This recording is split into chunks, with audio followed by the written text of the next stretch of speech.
Am I the a-hole for calling my friend delusional over a concert?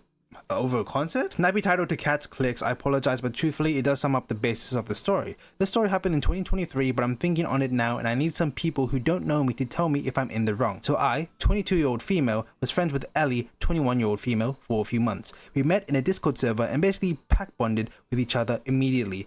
It was a very toxic friendship on both sides. I wasn't the easiest to deal with as I tended to insist on Ellie showing her full personality to me even if she was uncomfortable. Oh my god. I tended to go into bouts of isolation which I'm now only getting over. She never told me her other social media. I considered her the best friend I ever had at the time, but I do have a track record of ignoring bullying, so I wasn't always alone. I always tried to make friends with my bullies. If you've been heavily bullied as a child, you understand that sometimes, even if you're being treated horribly, you don't want them to leave. She used to make me so frustrated that I cried and then she just laughed. She also put me on a 3-strike system for our friendship. Basically, if we have 3 fights or disagreements on her, I was out. I have a wonderful group of friends now and we've never had big disagreements like that. Ellie and I had this agreement that if one of us was being delusional, we needed to tell each other. I made sure that she wanted to use that word in every single case and she said yes. I take social rules like that as gospel, so I understood that in any situation I needed to tell her that. Social rules.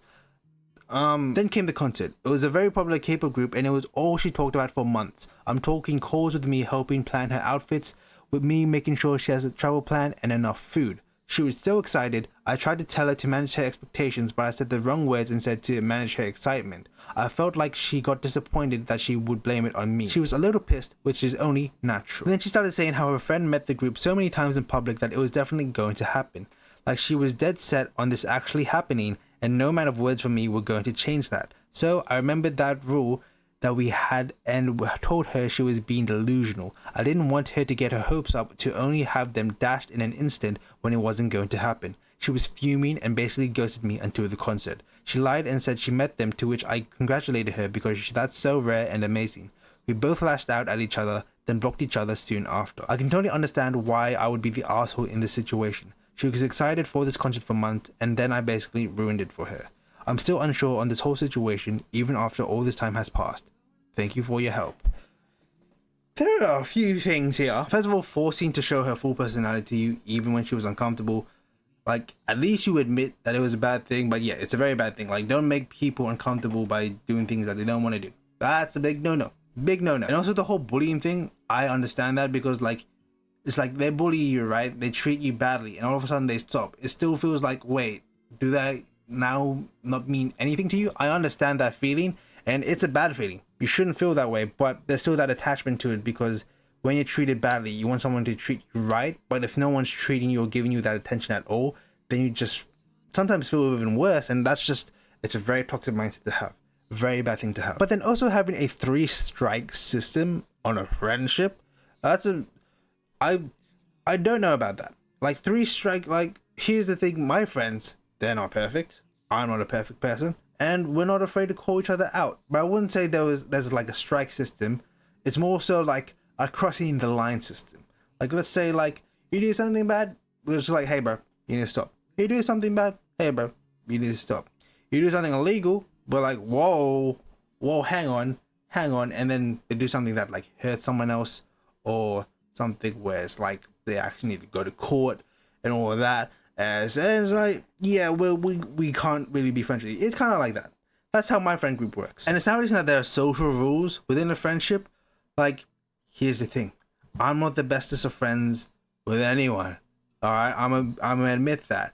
But I feel like there aren't exactly like rules per se when it comes to a friendship. Like when it comes to friendship, when you become friends with someone, you're like, hey, we're in this together. You know, let's just vibe with each other. Let's just be friends. That's what friendship is pretty much like. You know, you got each other's back.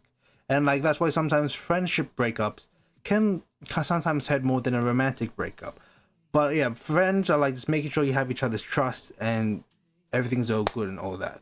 So like the fact that you set rules on that really restricts the friendship, which then doesn't feel like a friendship. Because like when you're with your friends, you feel free. You feel like you feel like a different type of person. Like here's the thing. I love my family, but the way that I treat and talk with my family is different than the way that I treat and talk with my friends, the same way I treat and talk with my partner, the same way I treat and talk with my fans, with like on the lives. Like each type of way of communicating is different, and that's just how it is. You know, I treat them all the same equally with the same type of love, but at the end of the day, it's all a different type of love for each different person, and that's just how it is. And the thing is, there's no rules for it. It's just like an unspoken feeling and vibe with each other, and then like doing all this really just kind of harms what the friendship could be and has the potential that it can be. But at least you guys saw each other's best friends, but it felt way too forced for it to be a friendship. Like, friendship shouldn't be forced. Like, it should just be like, yeah, we're chill with each other, we're cool, we can be friends, we're friends. That's pretty much friendship. So yeah, at least you admit now that you were both toxic, which is good. And like the whole meeting the group situation thing, it's a myth. It's like, yes, sometimes it does happen. Sometimes it is possible, you know.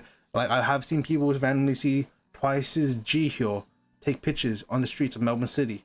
Absolutely love that. But don't go out of your way to do so, because that will like put a bad image of the city towards that K-pop group. Like, if, for example, you see a K-pop group sitting in a restaurant and you're like, hey, yo, I know you, I love you and all that, the group and the managers are gonna be like, okay, there's like some crazy people in the city, we might not visit here again. And then if you keep on following them around and you know where they are and you bump into each other, like, you'll probably get blacklisted. You'll probably be like from the company, from the group, they're gonna be like, okay, yeah, this person's crazy, get them away. So I will say, it is a good thing that you told her that she was being delusional, she was being Delulu, and then, you know, she lied to you, guys lashed out at each other, ended the friendship. It is what it is. That's life. But yeah, at least you guys like knew that you guys were toxic towards each other, took yourselves away from each other, and now you're better. And honestly, both of you were kind of the a-hole. That's my opinion on that.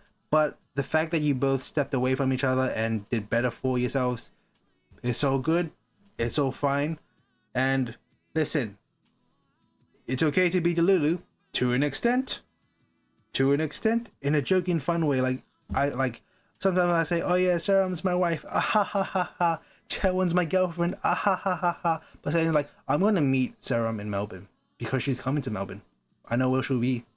I'll meet her in Melbourne. That's I felt weird saying that. It felt weird saying that. So the fact that people actually think that way, Sastings, what are wrong with you? Yeah, it's weird. It's very weird. If you're like that, stop it. My girlfriend is really into K-pop idols and I'm really insecure about it. Oh, I know where this is going. As the title says, my girlfriend is really into K-pop idols and I'm really insecure about it. My girlfriend and I have been dating for around 2 years now and she has been super into them for as long as I've known her. I don't know why, but I have this weird thing where I compare myself to them. Stupid, I know. I look at them like any other celebrities, as legitimate human beings, bringing them down to my level. This is mainly a problem because it feels like she doesn't really care about me as much. I get super bothered when she talks about them a lot. The idea that you're getting to know this person, watching their lives, tweets, etc. is beyond me. Knowing this fact hits the nail on the head when it comes to this insecurity. I've talked about this in the past with her and I already have an answer. She says that she loves me the same and that I shouldn't really worry about it. As of right now, I am aware that this problem can only be fixed through my end. Sometimes I wish that I could get the same treatment. Any advice? As somebody that has been a K-pop stan since 2010, that has been in relationships where my partner felt very insecure at the fact that I watch like Korean women dancing to songs in certain ways, I understand how this partner feels. And the thing is, yes, I watch them for entertainment and stuff, but I don't actually fawn over them. Like, yes, I joke about saying like, oh yes, this K-pop idol is my wife, this K-pop idol is my girlfriend, but like overall, like, it's all fun and games. It's all like, it's not serious. It's not that deep. It's not like I am actually gonna marry Serum. I'm not actually gonna date Chaewon. I'm not actually gonna have dinner with Esper's Giselle or anything like that.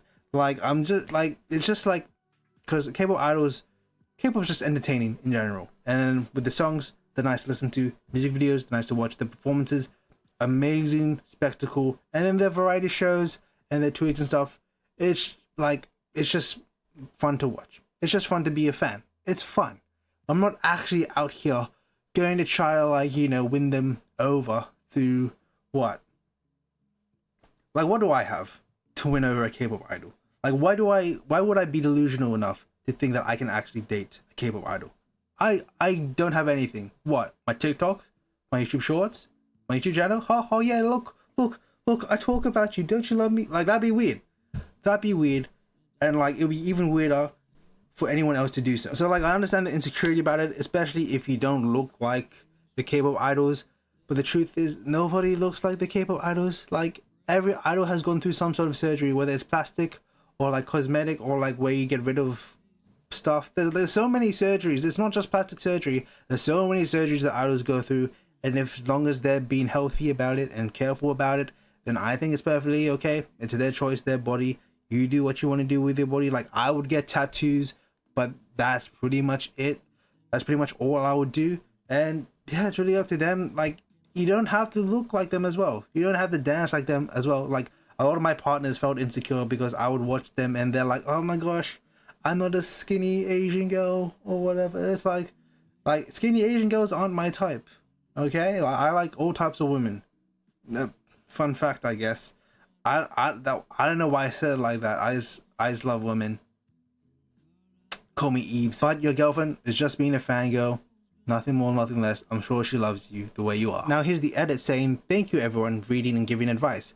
I know this is a silly thing to get jealous over, but honestly, looking into things deeper, I realize that this relates to a low personal self-esteem. Honestly, it's not something I'd break up with her over. Although I do get bothered, the vast majority of the time I'm with her, I'm okay. I just needed somewhere to vent and receive some unfiltered feedback. I'm guessing, well, that's what they meant. Also, thank you, kind stranger, for the reward. Oh, thank you, kind stranger, for the reward. I'm guessing that's what they said.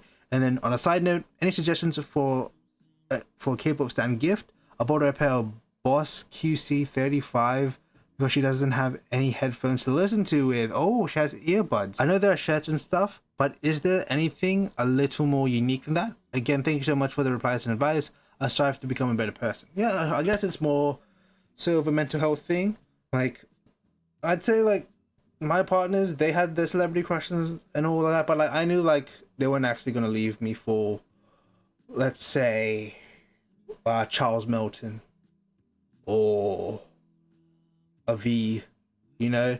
Like, yeah, we have our celebrity crushes, but, like, it's not like we're actually going to date them. We don't actually know what they're like because, you know, we don't know what they're like behind the camera. You know, everyone's different off camera. I'm very different off camera.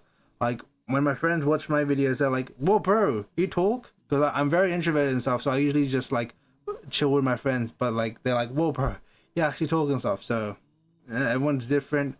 And it's really nothing to be insecure about. K-pop stans, some are Delulu, some are called Sasaengs. But overall, we're just here for fun and vibes.